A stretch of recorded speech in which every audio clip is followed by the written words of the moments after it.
আমি আপনাদের পাশে ছিলাম, আছি, থাকবো। কি বলছিলাম? আরাম আরাম হাসপাতালে ভর্তি, রক্ত লাগবে। ঠিক আছে, শুনুন, আপনি চিন্তা করুন, আমি আছি, আমি ওর বন্ধু তো। আপনি রাখুন, আমি দেখি, যেভাবে হোক আমি রক্ত দেবো, যেভাবেই হোক, আমি রাখবো। আলাম হাসপাতালে ভর্তি আর আমি রক্ত জোগাড় করতে পারবো না? দেখি ফোন করে। হ্যালো, হ্যাঁ দাদা, শুনুন না, ওই আমার বন্ধু ওই আলাম না ভর্তি আছে, রক্ত লাগবে, একটা কার্ড জোগাড় করে দিন না। নেই নেই, কাকে ফোন করি আর? হ্যাঁ এই দাদা, আমি বলছি শুনুন না, আমার বন্ধু না আরাম হাসপাতালে ভর্তি, ওর রক্ত লাগবে, প্লিজ দাদা, আমি হাতে ধরছি, পায়ে ধরছি দাদা, প্লিজ আমার বন্ধুকে বাঁচান দাদা, আমার বন্ধুকে বাঁচান, একটা একটা ব্লাড কার্ড দিন, একটা। নেই, আপনার কাছেও নেই? এই অসময় কারোর কাছে ব্লাড কার্ড নেই? তাহলে আমি আমি কাকে ফোন করব? কাকে কাকে এখন কাকে ফোন করব? কাকে করব?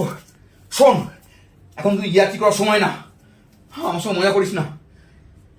বাবা, তুমি এত চিন্তা করছো কেন? আরে তুই জানিস না, আমার বন্ধু, ছোটবেলার বন্ধু আলাম হাসপাতালে ভর্তি আছে, ও রক্ত লাগবে। কোথাও ফোন করে পাইনি আমি, কোথাও না। ওই যে আঙ্কেল আছে, যে তোমাকে খুব ভালোবাসে, আরশিতা ও কলরব, সেখানে ফোন করো একবার। তুই আমার চোখ খুলে দিলি রে, চোখ খুলে দিলি, এক্ষুনি ফোন করছি।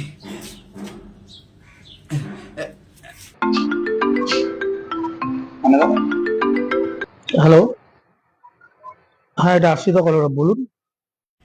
হ্যাঁ হ্যাঁ দাদা, বলছি, শুনুন না, আমার বন্ধু আলাম ভর্তি আছে হাসপাতালে, খুব রক্তর প্রয়োজন, একটা একটা ব্লাড কার্ড জোগাড় করে দিন প্লিজ, প্লিজ, নালে নালে ওকে আর ফিরে পাবো না, আমার খুব ছোটবেলার বন্ধু।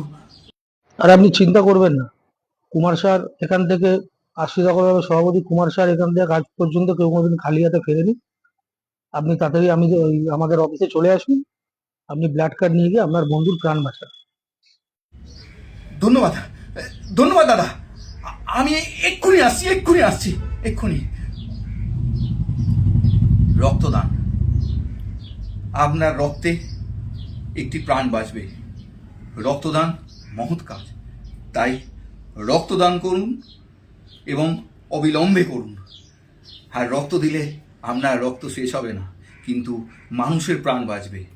তাই জন্য আগামী 1 মে অতি অবশ্যই সপরিবারে আপনারা রক্তদান করতে আরশিতা ও কলরবে আসুন এবং রক্ত দিন। রক্ত দিয়ে একটি জীবন বাঁচান, একটি জীবন বাঁচান, প্লিজ।